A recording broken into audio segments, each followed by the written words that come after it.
0347 hours. June 14, 1944. Apple orchard, 6 kilometers inland from Omaha Beach, Normandy. Private First Class Thomas Brennan crouched in darkness among branches he'd spent 9 hours weaving into patterns that would transform an innocent French apple grove into a mechanical trap capable of incapacitating 14 armed soldiers without firing a single shot. The branches, pliable summer growth bent and interlaced at precise heights, formed invisible lattices that would clothesline running men at ankle and chest level, exploiting momentum and biomechanics to convert speed into incapacitation. If his theory was correct, the German patrol that had used this orchard shortcut for 3 consecutive nights would hit his branch traps at full sprint and go down like bowling pins. If he was wrong, he'd wasted an entire night playing with trees while the German squad passed through unmolested, and his lieutenant would have legitimate cause to question his tactical judgment. But Brennan knew he wasn't wrong. He'd used identical techniques to manage deer populations in his family's Iowa orchard for 8 years before the draft notice arrived. He understood how animals, including human animals, responded when familiar paths suddenly contained invisible obstacles at heights that couldn't be detected until momentum made avoidance impossible. 30 yards behind him, concealed in a drainage ditch, Sergeant William Kozak and 6 riflemen waited as backup force, positioned to engage if Brennan's branch trap failed and the German patrol had to be eliminated through conventional means. Kozak had made his skepticism explicit during the mission briefing 12 hours earlier. You want to catch Germans using woven branches. Like you're trapping rabbits. Deer actually, Brennan had corrected. Rabbits are too small for branch lattice techniques. But yes, essentially the same principle. The Germans are using this orchard as a shortcut between their forward observation post and their main line. They move fast through the trees because they think they're in safe territory. Fast movement through invisible obstacles equals incapacitation. Lieutenant Morrison, platoon leader, 23 years old, West Point educated, had studied the topographic map showing the orchard location, then studied Brennan with expression suggesting he was attempting to determine whether his private had lost his mind. Standard doctrine for enemy patrol interdiction is ambush with overwhelming firepower. We set up a kill zone, wait for them to enter, eliminate the patrol. Clean, effective, proven methodology. Yes, sir. But that methodology has 3 problems in this situation. First, the orchard is only 400 yards from German main positions. Gunfire will alert them that we're operating in this sector. Second, a firefight might wound prisoners before we can extract intelligence. Dead Germans don't tell us about defensive positions or upcoming operations. Third, the German patrol is 14 men. We're 8. Even with ambush advantage, a firefight risks casualties on our side. Morrison had been quiet for a moment. And your branch trap solves these problems how? Silent capture, sir. The branches will tangle and incapacitate them through mechanical restraint. No gunfire to alert nearby positions. Prisoners captured uninjured and disoriented. Ideal conditions for intelligence extraction. And 0 risk to our personnel because we're not in direct confrontation. This technique works? You've done this before? On deer, sir. For 8 years on my family's orchard in Iowa. We had significant deer damage problems. Herds would move through at dawn and dusk, destroying fruit trees and crops. Commercial fencing was expensive and required constant maintenance. My father developed a technique using the orchard's own branches, woven into barriers at heights deer couldn't detect until they were already entangled. Reduced our deer damage by 90%. Germans aren't deer, Private Brennan. No, sir. But the biomechanics are similar. Fast-moving creatures hitting invisible obstacles at leg and torso height. The physics work the same way regardless of species. Momentum carries them forward into the obstruction. Entanglement prevents recovery. Disorientation creates compliance. Sergeant Kozak had interjected, even if the branches somehow stop them, they're armed soldiers. They'll shoot their way out. Not if they're tangled properly, Sergeant. The branch lattices are designed to wrap arms and weapons. By the time they realize what's happened, they'll be immobilized. We move in immediately, disarm them while they're still processing the situation. The psychological shock of being defeated by trees, that creates compliance better than threats. Morrison had studied the map again, then made his decision. You have tonight to set your trap. We'll position backup force to engage if your technique fails. But understand, if this doesn't work, we're falling back to standard ambush protocols. And you're going to face questions about why you spent a night weaving branches instead of preparing proper defensive positions. Understood, sir. That had been 13 hours ago. Brennan had entered the orchard at 1830 hours, while enough daylight remained to study the terrain and branch structure. The orchard was old, probably 50 years minimum, with mature apple trees whose lower branches had been neglected by owners more concerned with survival under German occupation than with proper pruning. That neglect was tactically advantageous. The unpruned branches created dense growth at heights between 2 and 6 feet, perfect for Brennan's purposes. He'd spent the first hour mapping the German patrol's movement pattern by studying disturbed grass and broken twigs. The patrol used a consistent route, entering the orchard at the northeastern corner, moving diagonally southwest through 3 rows of trees, exiting at the southern edge. Total distance, approximately 180 yards. Movement speed, rapid. They were clearly treating the orchard as safe space where speed mattered more than caution. That speed would be their downfall. Brennan had begun weaving at 1945 hours, working methodically through twilight and into darkness, using techniques his father had taught him during long Iowa evenings when deer management was practical necessity rather than military tactic. The technique required understanding tree biology and animal behavior simultaneously. Apple branches, particularly summer growth, were pliable enough to bend without breaking, strong enough to restrain significant force, and numerous enough to create dense barriers when properly interlaced. Brennan had started with the ankle-height traps, branches between 18 and 24 inches above ground, woven horizontally across the patrol route in overlapping patterns that created a lattice approximately 6 feet deep. The spacing was critical, gaps large enough that casual observation revealed nothing unusual, but dense enough that a running foot would inevitably strike multiple branches simultaneously. The physics were straightforward. A soldier running at normal patrol speed, approximately 6 miles per hour, would cover 1 foot in roughly 1/10 of a second. When his leading foot struck the branch lattice at ankle height, his momentum would carry his torso forward while his leg was arrested.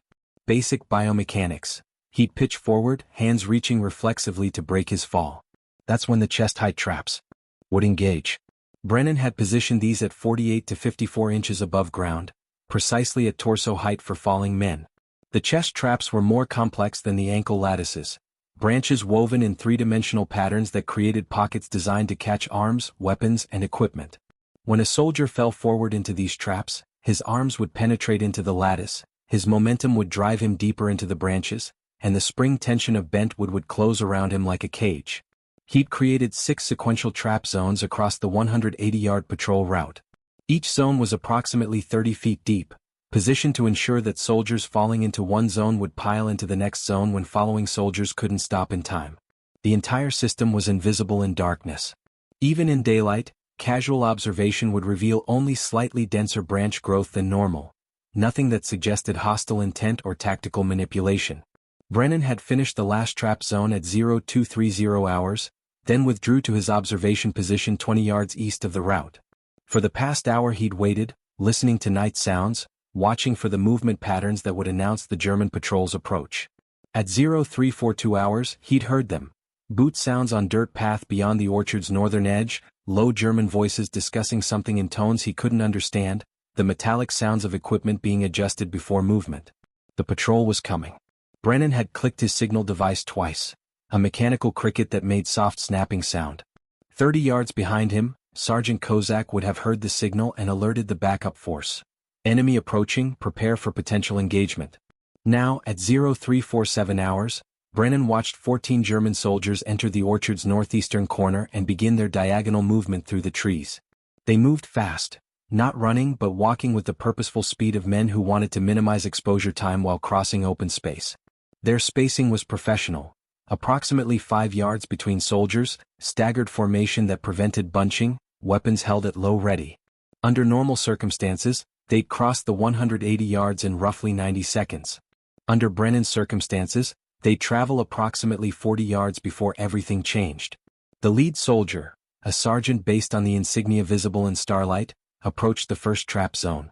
His pace was steady, confident, attention focused forward on the exit point rather than downward on the ground.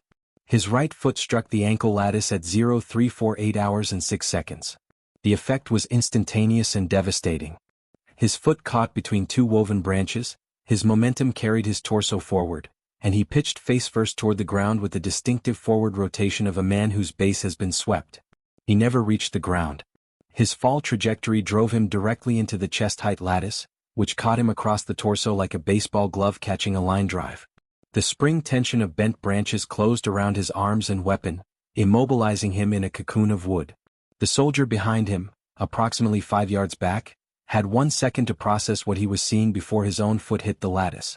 He went down identically: ankle trap, forward pitch, chest trap engagement, immobilization. The third soldier tried to stop. Got his feet tangled in branches the second soldier had disturbed during his fall. Went down sideways into the lattice, which was equally effective regardless of entry angle.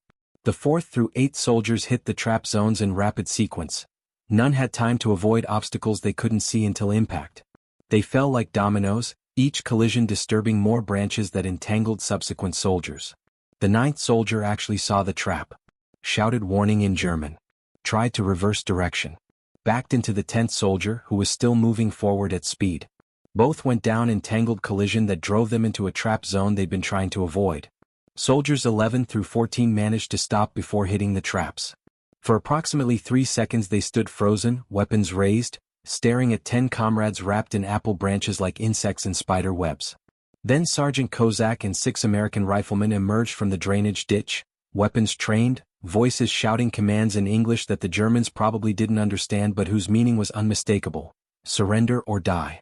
The standing Germans dropped their weapons immediately. The tangled Germans struggled briefly, then ceased resistance when they realized that struggling only tightened the branch lattices around their bodies. Total engagement time: 32 seconds from first contact to complete surrender. Casualties: 0 on both sides. Shots fired: 0. Prisoners captured: 14. Brennan emerged from his observation position and approached the trap zones, studying his handiwork with the satisfaction of a craftsman whose design had performed exactly as calculated. The branch lattices had held perfectly, not a single soldier had torn free, not one trap had failed mechanically. Lieutenant Morrison arrived 2 minutes later, face showing the expression of an officer attempting to reconcile what he'd observed with what military doctrine suggested should have been possible. You caught 14 armed German soldiers using woven apple branches. Yes, sir. Without firing a shot. Yes, sir. That's... Morrison paused, searching for appropriate words. That's the strangest successful tactical action I've witnessed in this entire war. It's just deer fencing, sir. Same principles, different application. The immediate task was securing the prisoners before nearby German positions realized something was wrong. Sergeant Kozak's team moved efficiently, cutting the tangled soldiers free from the branch lattices using trench knives, binding their hands with field-expedient restraints, searching them for weapons and intelligence materials.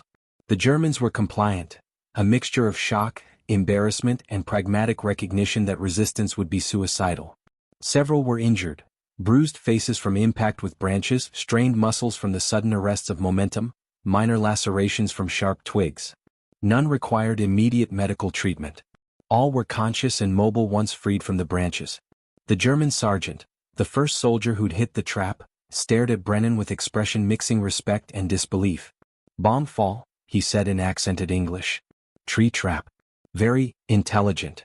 Brennan nodded acknowledgement. Apple orchard management technique.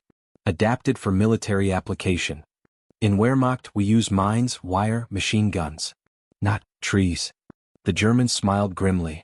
Perhaps we should learn your farming methods. By 04:15 hours, all 14 prisoners had been secured and moved to a temporary holding position 300 yards west of the orchard. Lieutenant Morrison had radioed battalion headquarters reporting the capture and requesting intelligence personnel for immediate interrogation. Captain James Whitmore, Battalion S2 intelligence officer, arrived at 04:45 hours with 2 German-speaking interrogators and keen interest in how 14 enemy soldiers had been captured without gunfire in territory where combat typically meant casualties on both sides. Morrison explained the operation while Whitmore listened with increasing fascination. Branch traps. Using orchard vegetation as a non-lethal capture mechanism. Whitmore studied Brennan. That's innovative in ways that military doctrine doesn't address. Where'd you learn this technique? Family orchard in Iowa, sir. We use similar methods for deer management. The principles translate to human targets when you account for size and strength differences. Can this be repeated? Or was this a unique situation? Any environment with suitable vegetation and predictable enemy movement patterns would work, sir. Orchards, forests, hedgerow country, anywhere with branches at appropriate heights that can be manipulated without obvious visual change. The technique requires time for preparation and knowledge of enemy routes, but when those factors align, it's highly effective. Whitmore made notes, then turned his attention to the prisoners. The interrogation began immediately, conducted in a field setting without the formality of rear area facilities but with professional technique that exploited the prisoners' disorientation. The German sergeant provided basic tactical information: unit designation, 2 Battalion, 352nd Infantry Division, mission, patrol and reconnaissance of American forward positions, defensive layout in the immediate sector. Standard information that confirmed intelligence already obtained through other sources. But the real intelligence windfall came from the patrol's junior officer, a 22-year-old lieutenant named Klaus Weber who'd been the 8th soldier caught in Brennan's trap and who was sufficiently rattled by the bizarre capture that his operational security discipline deteriorated under Whitmore's methodical questioning. "Your patrol route," Whitmore said through his interpreter. "You've used this orchard for 3 nights. Why this specific path?" Weber hesitated, then answered, probably calculating that route information was already compromised since Americans had obviously been observing the pattern. "It's the fastest route between our observation post and the main defensive line. And it's covered from American observation by the trees. We thought it was safe." "Safe from what, specifically?" "From your artillery spotters. We have a..." Weber paused, recognizing he was approaching sensitive information. "You have a what, Lieutenant?" Weber's resistance collapsed. Combination of shock, exhaustion, and the psychological effect of having been defeated by trees. "We have an 88mm battery positioned 800 meters northeast of here. Carefully camouflaged. Your aerial reconnaissance hasn't spotted it. The battery has destroyed 11 of your tanks in the past 6 days. We use the orchard route because it allows rapid communication between the battery's forward observer post and the gun position without exposure to your sight lines." The interpreter translated. Whitmore's expression remained neutral, but his eyes sharpened with the recognition of high-value intelligence. "This 88mm battery. You can show me its exact location on a map?" Weber nodded slowly, the compliance of a soldier who'd already crossed the line from prisoner to informant and saw no benefit in partial cooperation. 20 minutes later, Whitmore had precise coordinates for the concealed 88mm battery, map reference confirmed by Weber with detail that included camouflage positions, ammunition storage locations, crew size and firing sectors.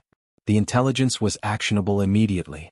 Whitmore radioed the coordinates to division artillery at 0520 hours.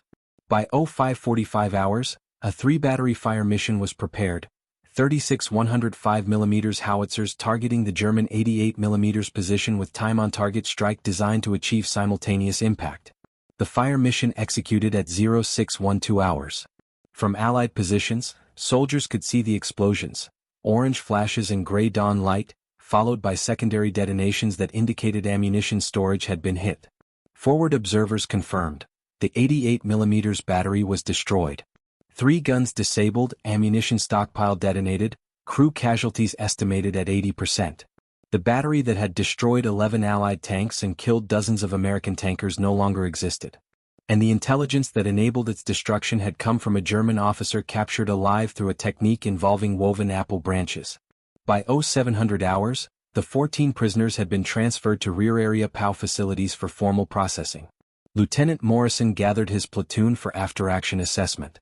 Private Brennan's technique achieved results that conventional ambush methodology probably wouldn't have matched, Morrison said. If we'd used standard tactics, set up a kill zone engaged with rifles and grenades, we would have eliminated the patrol but likely killed or severely wounded all prisoners. Dead soldiers don't provide intelligence about hidden artillery batteries. Brennan's approach captured them intact and disoriented, creating conditions where valuable intelligence was extracted. That intelligence directly led to destruction of an enemy asset that was killing our tankers. He paused, looking at Brennan directly. Outstanding work, Private. Genuinely exceptional tactical thinking. The platoon's response was muted but genuine. Soldiers who'd watched Brennan spend a night playing with trees and then witnessed 14 Germans captured without a shot, followed by artillery strike that eliminated a threat they'd been suffering under for days. Corporal Davies, a tank crewman who'd been temporarily attached to infantry after his Sherman was destroyed, approached Brennan after the formation. That 88 killed my tank commander 6 days ago. 3 other guys from my battalion dead because of that gun position. You got it destroyed by catching Germans with branches. Davies extended his hand. I don't know whether to call you a genius or a farmer, but thank you. Just a farmer, Brennan replied, shaking the offered hand. Who happened to know how trees work. News of the orchard capture spread through battalion within hours, then through regiment and division over the following days. The story had elements that resonated with combat soldiers. A private using farm knowledge to outsmart German professionals, a bloodless capture that produced major intelligence, and the satisfying image of Wehrmacht soldiers tangled in trees like cartoon characters. But beyond the novelty, military intelligence and tactical planning officers recognized something significant. The technique represented a category of non-lethal capture methodology that had applications beyond Brennan's specific apple orchard situation. On June 17, 3 days after the capture, Captain Whitmore convened a meeting at battalion headquarters attended by intelligence personnel, reconnaissance specialists, and officers responsible for tactical innovation. Brennan was summoned to explain his technique in detail. The fundamental principle, Brennan explained to the assembled officers, is exploiting familiar terrain against enemy movement patterns. The Germans weren't careless. They'd used that orchard route successfully for multiple nights. It seemed safe because it was familiar. The branch traps worked because they were invisible until contact, and because running soldiers can't avoid obstacles their momentum has already committed them to hitting. Major Robert Hastings, Division G2 intelligence officer, asked the critical question. Can this be systematized? Taught to other units? Or was this a unique situation that worked once through specific circumstances? It can be systematized, sir, but it requires 3 conditions. First, suitable vegetation, branches or vines at appropriate heights that can be manipulated without obvious change. Second, predictable enemy movement through that vegetation. Third, personnel who understand plant manipulation and biomechanics well enough to design effective traps. Rural soldiers, farmers, orchardists, foresters, they'd have the baseline knowledge. Urban soldiers would need training. Time requirement? For this specific trap I needed 9 hours. That included observation, planning, and physical construction. With experience the time could be reduced. And multiple personnel working simultaneously could accelerate preparation. And the intelligence value? How critical was it that prisoners were captured alive rather than killed? Captain Whitmore answered that question. Without the live capture, specifically without capturing the German officer in a disoriented state where his security discipline failed, we wouldn't have obtained the 88mm battery location. That intelligence directly resulted in destruction of an asset that had killed American tankers for 6 days. The non-lethal capture was strategically more valuable than elimination would have been. Major Hastings made extensive notes. I'm recommending that Division create a technical advisory notice on environmental capture techniques. Not as formal doctrine, this is too situational for that, but as a tactical option that certain units in certain circumstances might employ. The technical advisory notice was distributed on June 22, 1944. Subject: non-lethal environmental capture techniques. Recent operations demonstrated viability of using manipulated vegetation to create mechanical restraint systems for enemy capture. Technique employed natural apple orchard branches woven into lattice patterns at ankle and chest height, resulting in incapacitation and capture of 14-man enemy patrol without casualties or weapon discharge. Advantages: silent operation, 0 friendly casualties, intact prisoner capture enabling high-value intelligence extraction, minimal resource requirement, adaptable to various terrain types. Limitations: requires suitable vegetation, predictable enemy movement patterns, significant preparation time, personnel with specialized knowledge of plant manipulation. Recommendation: units operating in vegetated terrain with observed enemy movement patterns should consider non-lethal capture techniques when intelligence value of intact prisoners exceeds value of enemy elimination. Rural background personnel, agricultural, forestry, should be identified as resources for technique development and implementation. The advisory reached units throughout the European theater. Response was mixed. Some commanders embraced the concept, others dismissed it as impractical novelty unsuitable for serious warfare. But several units experimented with variations. In July 1944, a reconnaissance platoon in the Bocage country used hedgerow vine weaving to create similar traps, capturing 6-man German patrol and obtaining intelligence on minefield locations.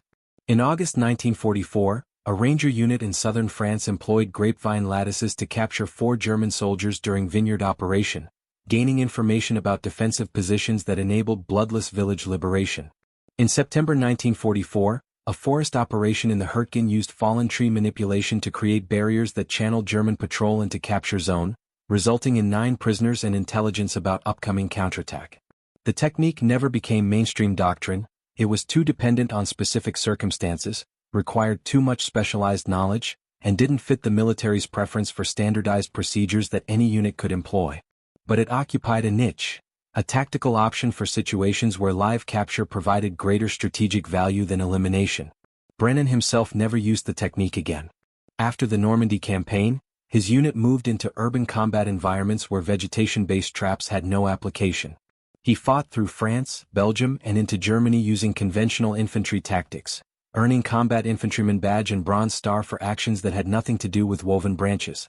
He was wounded in March 1945 near the Rhine, shrapnel from an artillery shell that caught his squad during river crossing operations. The wounds were serious enough to remove him from frontline duty but not severe enough to require evacuation to the United States. He spent the war's final weeks at a field hospital in France, recovering while Germany collapsed. He was discharged in August 1945, returned to Iowa with his decorations, his scars, and memories of Normandy orchards that looked remarkably similar to the trees he'd grown up managing. His family's orchard had survived the war years through his father's management and his younger brother's labor. They welcomed him back without dramatics, the farm family way, acknowledgement without excess emotion, work as reintegration therapy, continuity as healing. Brennan returned to orchard management. The deer fencing techniques he'd used for military purposes returned to their original civilian application, protecting apple trees from wildlife damage. The branch weaving that had captured 14 German soldiers now captured nothing more threatening than white-tailed deer. He married in 1947, a woman named Margaret from a neighboring farm who understood that veterans sometimes needed silence more than conversation. They raised 4 children in the farmhouse where Brennan had grown up, teaching them orchard management, deer fencing techniques, and the practical knowledge that plants could be manipulated to solve problems if you understood their properties. He never spoke about the war in detail. His children knew he'd served in Europe, knew he'd been wounded, knew he'd received medals. But the specifics, the apple orchard, the woven branches, the captured Germans, remained unspoken for decades. His Bronze Star was displayed briefly in the living room, then quietly stored in a drawer when his oldest daughter needed the shelf space for school trophies. The medal's location was eventually forgotten, rediscovered during a house cleaning in 1978, then donated to a veterans museum in Des Moines. The story of the orchard capture survived in military circles through informal channels. Veterans who'd served in Normandy occasionally told the tale, usually embellished, sometimes distorted, but carrying the core truth. A farm kid had captured Germans using techniques learned from managing deer. In 1984, a military historian researching unconventional tactics in World War II discovered references to the incident in after-action reports and tracked down Brennan through Veterans Administration records. The historian, a professor at Iowa State University named Dr. Sarah Mitchell, interviewed Brennan for 4 hours, documenting the technique with academic precision. "You created a capture system using principles from wildlife management," Mitchell said during the interview. "That's a category of tactical innovation that military doctrine barely acknowledges. How did you know it would work on humans?" "The biomechanics are universal," Brennan replied. "Whether it's a deer or a soldier, if something moving fast hits an unexpected obstacle at leg height, physics determines what happens next. They fall forward. If there's something to catch them at chest height, they become entangled. The specific organism doesn't matter, the physics work the same way. But you were risking your credibility. If the technique had failed, you'd have faced serious criticism for wasting time on experimental methods instead of using proven tactics." True. But proven tactics had problems in that situation. A firefight would have alerted German positions, probably killed most of the patrol, and eliminated the intelligence value. The branch trap risked embarrassment if it failed. A firefight risked lives whether it succeeded or failed. The calculation seemed clear. Did you use similar techniques later in the war? Never had the right conditions again. Urban combat doesn't offer vegetation suitable for branch weaving. And by the time we were in Germany, the tactical situation had changed. We were advancing rapidly, not sitting in positions where we could prepare elaborate traps. The orchard capture was unique timing and circumstances that aligned perfectly. Mitchell's interview was published in a military history journal in 1986, Agricultural Knowledge in Combat, The Normandy Orchard Capture of 1944. The article provided detailed analysis of Brennan's technique, including biomechanical calculations and strategic assessment of non-lethal capture's intelligence value. The article generated modest attention. A few veterans organizations invited Brennan to speak about his experience. The Des Moines Register ran a feature story, "Iowa Farmers' World War II Innovation Used Orchard Skills to Capture Germans Without Bloodshed." The story included a photograph of 73-year-old Brennan standing in his apple orchard, surrounded by the same type of trees he'd weaponized 42 years earlier in France. But mainstream attention faded quickly. The story was interesting but not dramatic enough for popular military history focused on heroic actions and major battles. Brennan returned to his preferred obscurity, returned to orchard work, returned to life defined by agricultural rhythms rather than military service. He retired from active orchard management in 1992 at age 79, passing the operation to his eldest son. He spent retirement doing consulting work for Iowa Agricultural Extension Services, teaching young farmers about deer management and integrated pest control, and maintaining the farmhouse where 5 generations of Brennans had lived. He died in 1998 at age 85, survived by Margaret, 4 children, 9 grandchildren, and 3 great-grandchildren. His funeral was attended by family, neighbors, fellow farmers, and a handful of veterans who'd served with him in Normandy and remembered the private who'd captured Germans with woven branches. Lieutenant Morrison, now 91, retired from a 30-year Army career, attended the funeral. Despite advanced age, Morrison's memory of June 14, 1944, remained sharp. At the graveside, Morrison spoke briefly, "Tom Brennan taught me that sometimes the best military solution comes from civilian knowledge. He used farming skills to solve a combat problem that conventional tactics couldn't address effectively. He captured 14 enemy soldiers, prevented a firefight, and enabled intelligence collection that saved American lives. He did it by understanding trees better than he understood military doctrine. That's worth remembering and honoring." The obituary in the Des Moines Register noted Brennan's military service.